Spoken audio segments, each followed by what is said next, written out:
Welcome to McDougall. Can electrical fields in your house make you sick? The answer may shock you. Hello, I'm Wayne Judd, and now fresh from the back halls of the Medical Society, Dr. John.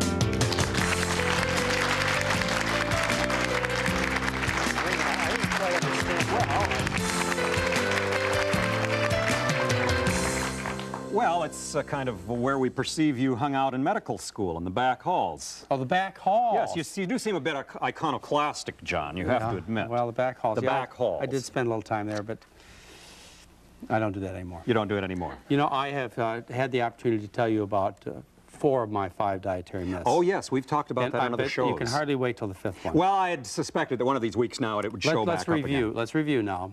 You understand that starches do not make you fat. The myth is starches make you fat. Right. The next myth is you have to have meat to get all your protein. Right. And we got rid of that one. Right. You can get too much protein without ever eating meat. That's right. You can get, well, meat's the primary source of too much protein. Okay. And we can grow hippopotamuses, giraffes, and elephants on vegetables, so there's got to be plenty of protein in there. Right. We talked about needing milk to get adequate calcium.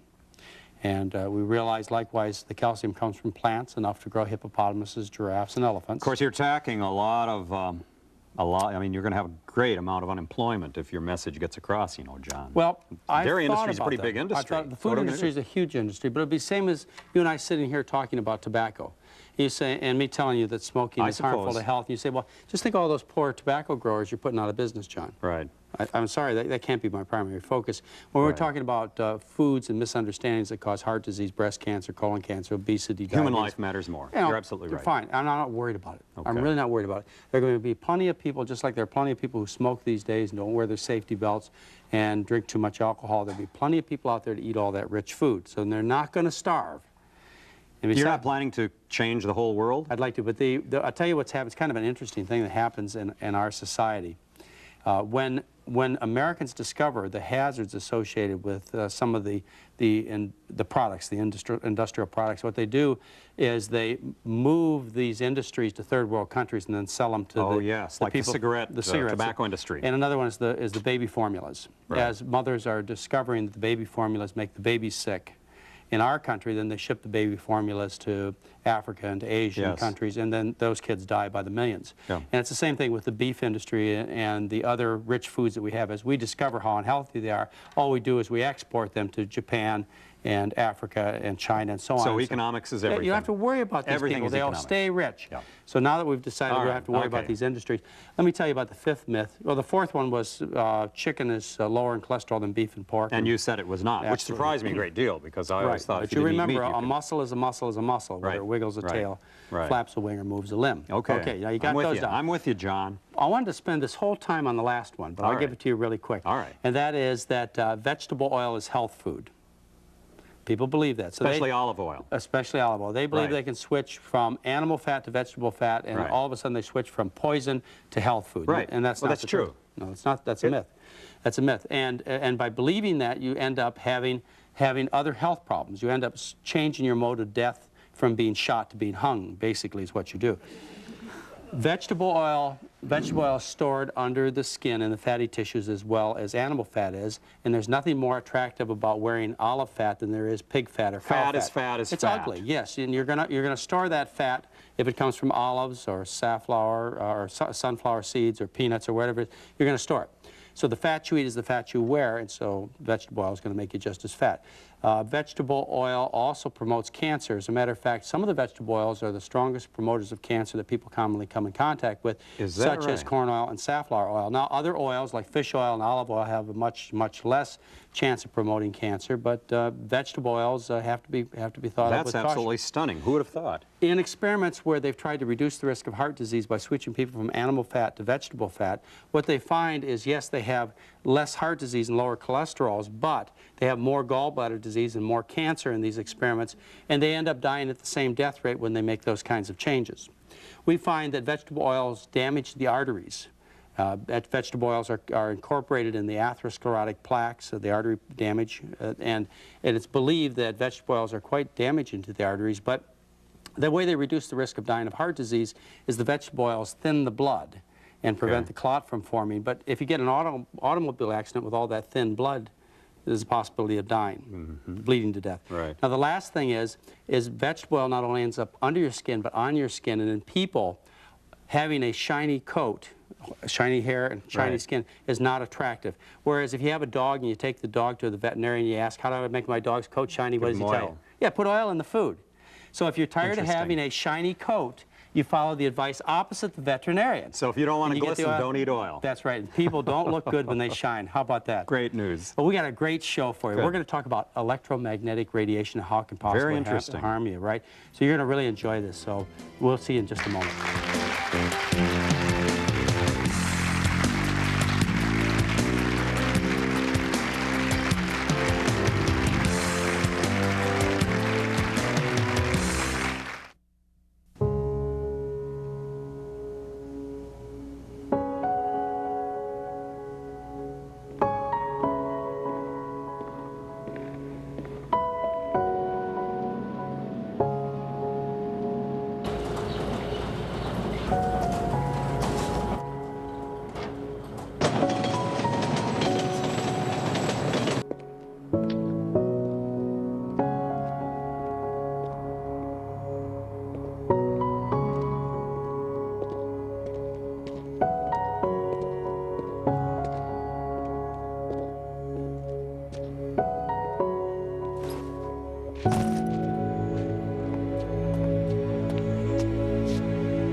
Welcome home, man.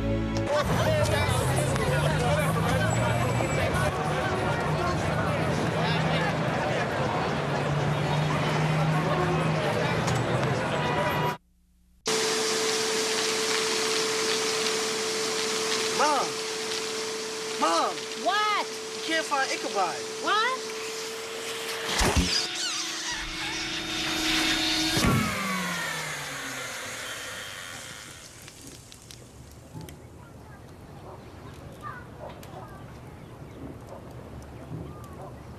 You don't have to be perfect to be a perfect parent. There are thousands of teens in foster care who would love to put up with you.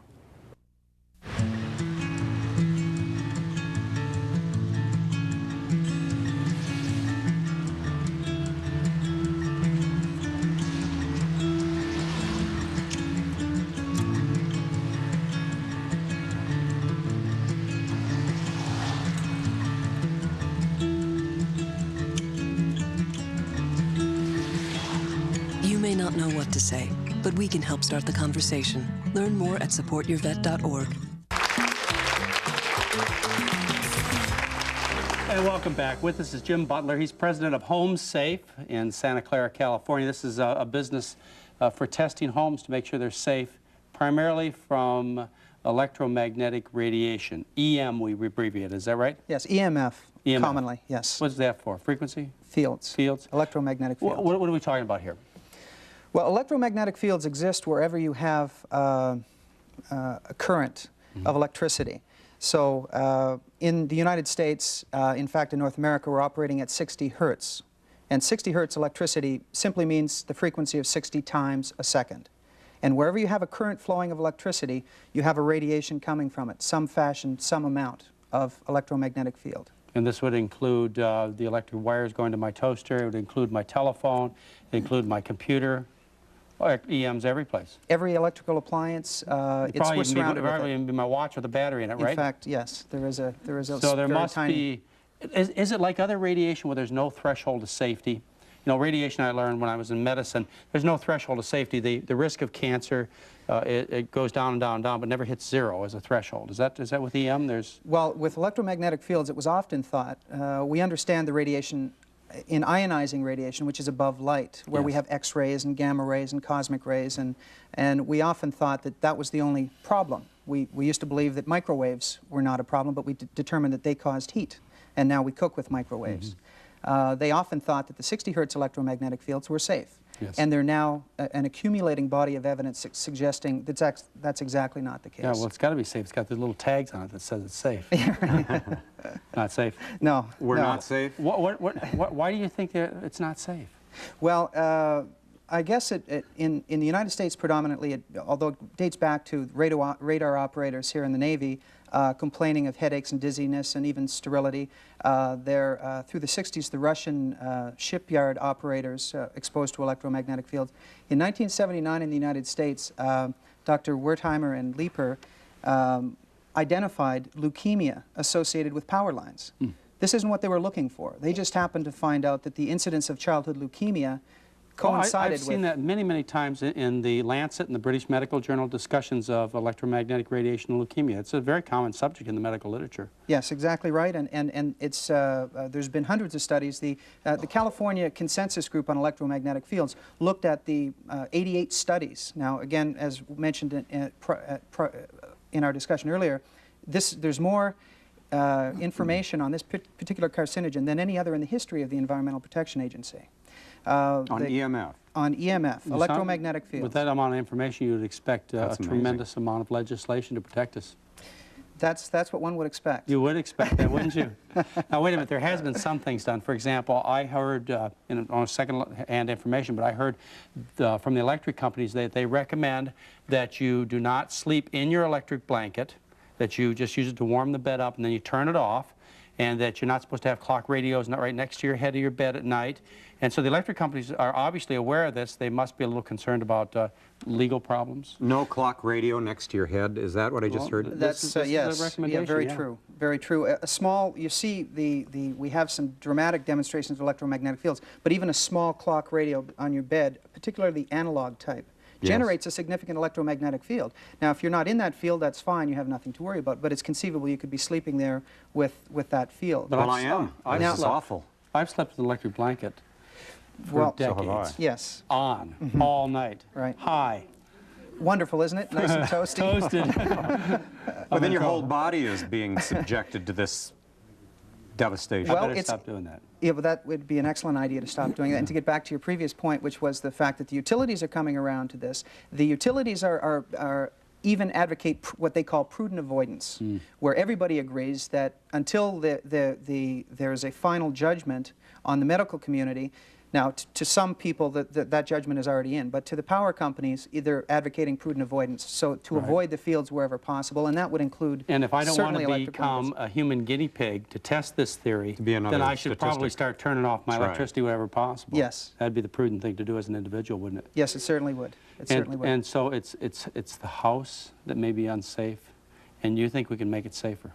No question. No And question. that's what your We can company's all avoid- about. Yes, we provide products and we identify hotspots in homes and giving people, if you can avoid the majority of the fields you're exposed to, then you're Let's avoiding start that with stress. my computer that I spend hours in front of every day. Yes. Computers is very interesting because in Sweden, for example, who have publicly said that power lines cause cancer, they have what's called the Swedish MPR2 standard and the TCO standard, which is a more strict standard, but you can't sell computers into Sweden unless you meet those low EMF radiation requirements. Well, my computer does say that it has low radiation. Okay. Is it okay? Would it be allowed to be sold in Sweden? It would be if it meets the Swedish standards. And what we find here in the United States oftentimes, and what is particular concern, is that the old monitors, corporate America and a magnanimous tax-deductible display, is dumping a tremendous number of high radiation monitors in our schools. Jim. So children are putting their faces up against, and they put them all Scary. back to back, and it's we're very concerned about that as a company, and we're working on a. How about just plain old TV sets?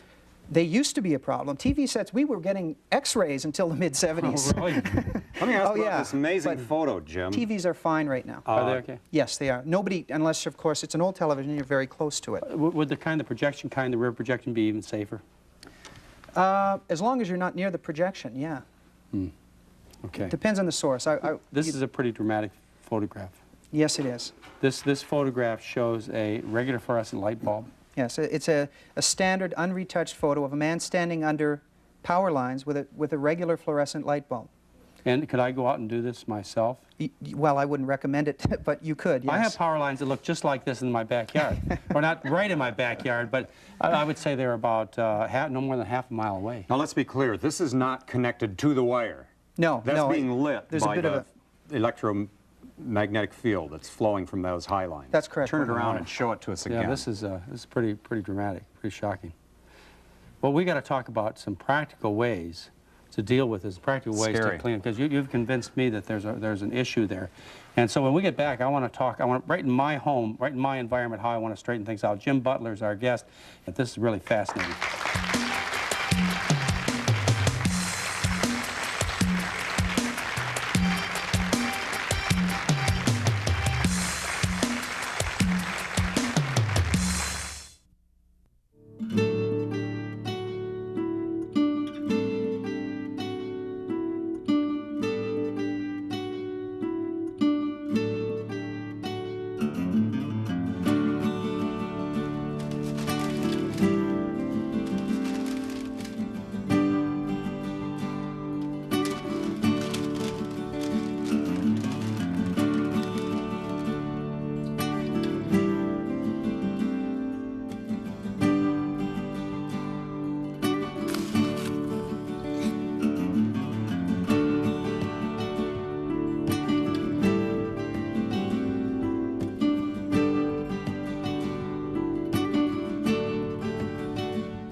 The secret's out.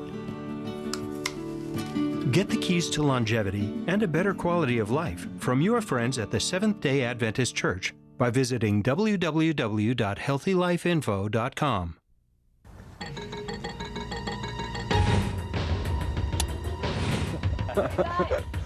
What's going on, TC? I'm like, hey, cut it out. Whoa. Hey. I'm just kidding.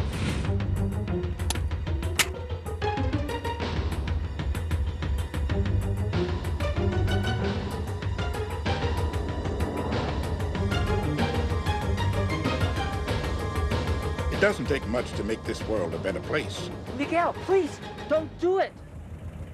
All it takes is a hand. What about yours?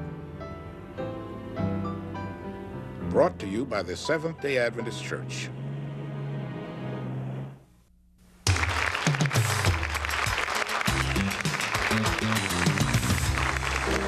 And welcome back. We're with Jim Butler. He has a company, Home Safe, that tests for electromagnetic radiation. Before we get to the testing part, what actually does the radiation, electromagnetic radiation, do to the body or the cells that cause the cancer? Well, there's a number of different mechanisms that are being looked at right now. Basically what happens is it stresses the body, the immune system. And there's a number of ways that it does that, affecting cellular communication, which is calcium ions, affecting blood-brain barriers, and then there's a number of other different mechanisms. Does it ever break the DNA? It doesn't damage DNA. Does not? It does not. Well, that's interesting. Because ionizing radiation Yes, does do that. That's kind of where I got that idea exactly. from. And they often thought because it didn't do that, it must be safe. Right. But now they've determined that even though the noise level, so to speak, of EMF is below some of the EMF that our own body puts off, that it's somehow communicating with our cells. Okay, so you go to somebody's home to make it safe. How do you go about doing it? And what do you have a little? I saw you had this little instrument. Well, yes, we have a device that's it's a consumer device. It's an inexpensive consumer device. It came from Star Trek. I thought it came from Ghostbusters myself. And because the principal thing you want to do with EMF, as we discussed, is prudent avoidance. You want to avoid the fields, and you can avoid the majority of the fields that you're exposed to. The principal areas you want to be concerned with are where you're sleeping. Secondarily, where you're working and spending many hours, and after that, where you spend time. Okay. So that the idea is that we're not going to eliminate these fields, probably in our lifetime, but we're going to continue to reduce them, and certainly we can all take steps to avoid them. Okay, now these are our items. You didn't bring these. No, these are all yours. So tell us what we got here in terms of potential hazard. Well, an electric blanket, some people, I think, use electric blankets. Yeah, some people do. This is for you, John. Well, thank you very much. Let's see, where's the... we got a go switch on that? No, this is the heating pad. Let's start with the heating pad. Oh, we can go with the heating pad, okay. sure. And what do we got? Just very simply, this is a very simple indicator, and it just shows green, yellow, yellow, and red lights. So I'll see if I can find the switch, John. Yeah, see if you can find that. There it is right here. All right, good. okay, do we want to go with the? Sure, we'll you go with can the try it, go electric ahead. blanket. Okay. And I've got it on low, so I don't sleep with it on low. I sleep with it on high. So I'll put it for our viewing first of all, and you see as we get close. Okay. Can you hear that? Well, yeah, I can yes. hear it. Maybe you can turn it around. Now we can show as we're getting closer to the field. You should. I think our audience can see this. Can you see the light coming on? And making a noise too. Can you hear that noise a little bit? Yes. Right. You should maybe make one of those that you can wear. Yeah, well, yes. An Yeah, alarm we system certainly for hope the it'll- body. Yes. Okay. yes. And how about our electric pad? Our electric pad, again, the same thing. Well, So the farther that goes, the brighter light, the farther to the right, the more dangerous it is, right? exactly right, Okay. yes. So here, we just get closer to it. That's quite a bit. That's bad. And really, this indicator is 10 milligauss. That's the terminology used, milligauss. But this is really much higher than that, and so is the electric blanket. But from a health perspective, the health studies, 2 milligauss is something you might want to limit Oh, yourself I used to. one of these this morning. I did too. Yes. Hair dryers. See if it's plugged in. Don't seem to. There we go. Okay, now hair dryers, of course, are very common, and you've got no field out here, but as you get closer, Right. It's red. yeah. The audience says it's red. So, I yeah. even have it on high. And it goes higher, yes, of course. Okay. Again, as I mentioned, the reading actually would be a good deal higher than that. Okay. We have a microwave in our home. Yeah, microwaves, there was a concern about microwaves for the microwaves themselves years ago, and really there was legislation to take care of that. A microwave needs a straight line, so microwaves are generally designed to be safe. Okay, now there are testers that you can buy to test the microwave, and they're cheap. I think you can get one for $11 or That's something. right, that's Okay. right. But microwaves are generally safe for microwaves. Unless you get them in your eyes, they can cause cataracts. Well, yes, but I'm saying that Or if you that put the cat in the microwave, it's not good. Generally speaking, microwave, not generally speaking, almost exclusively, microwaves, unless they're in a high traffic area and the seal is broken, but Right. they can't, microwaves can't get out there to hurt people. But what's happening is the 60 hertz field is very significant, and if we could turn this on, I'd like to demonstrate it. Now, people watch their food cook sometimes in a microwave. See how far away that is? Wow. Most people get their heads closer Oh, right than that. here, right up on my Well, face this- is yeah, right there. yeah. I'm And- fascinated by this machine. Now that's not from the microwave itself, but from the engine. That's right. Of the microwave. It's not a microwave, it's a 60 hertz Right. field, EMF field that's coming from there. And it sometimes, with some microwaves, reach 4 to 6 feet out into the kitchen. So after you use your microwave, just turn it on and walk away. That would be your best. Well, let's not go. Let's just. How about the stove? Of course, we got the microwave on. Well, we're but, gonna turn that off, so. It's just giving me. There you go. Now, this is You just back turn on- right. See, here, again, you don't have to be very Yeah. close to a Oh, burner. it's sounding and And the fields are very high. blinking. No, So so again- cook with gas, right? Cook with gas. There you go. yes. That's the answer to that one. Let's see if we can get the phone to go on. And This is Dr. John's phone, folks. We're going to see if This he's is- safe when he's... Safe. actually, we Okay. have to be transmitting. If we transmit a number, we'll get a reading here. Okay. And actually, this is in a much higher frequency than these others, but we get a reading. Whoops, there. Oh, it's just brilliantly red. Oh, boy. It's going crazy. And it's making a different sound, actually. It's Get making that a thing whole out of new your sound. hand, John, quick. Don't ever touch it again. That's pretty scary. Pretty scary stuff. Other things that you look at when you go into someone's home? Wiring. When we go to the places where they sleep and live, you can have bad wiring, and you don't really know until you How do the about test. lamps? How about just the common table lamp? Well, the common table lamp, incandescent lamps are fine. The Good. problem is fluorescent lamps. Oh, You know, okay. you can, particularly with the old magnetic ballast, you can hear the lamp. Yes. You've got a significant magnetic field from fluorescent lights.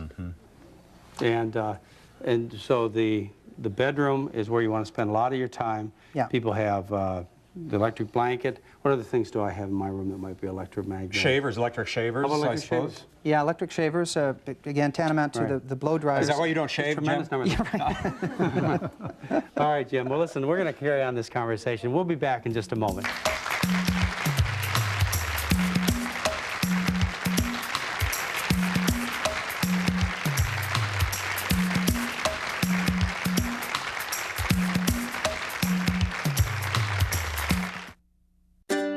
God so loved the world that he gave his only begotten Son. God loves me so much that he sent down to earth his boy. God loved the world so much that he gave his only Son. His one and only Son.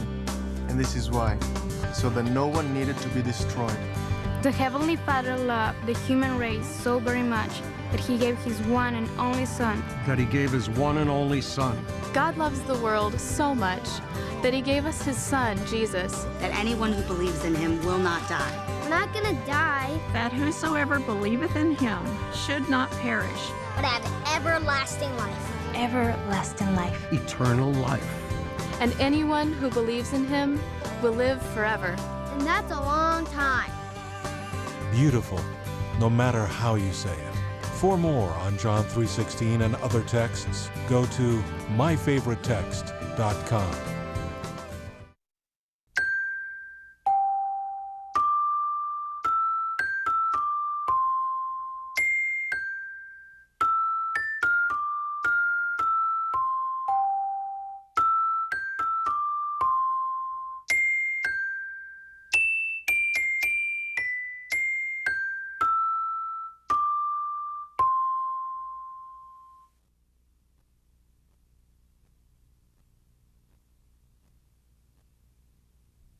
No, what'd she say? She said whatever. No, she says that all the time. What's that? Hello? I'm on the phone. Mom, I'm on the phone! Hello? I'm on the phone. Who's this? It's me. I'm on the phone. Mom. Oh, you're on the phone. All right. Sorry. Sorry. Anyway. Who are you talking to? Kelly? Mom. All right. You don't have to be perfect to be a perfect parent. There are thousands of teens in foster care who would love to put up with you.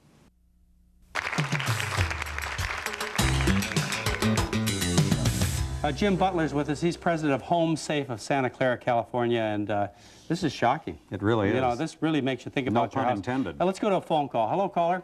Hello. Yes. Yes, I'd like to know, where are we supposed to live now if we can't live in the home? Everything causes cancer. There's nothing safe to eat. What do we do? Everything.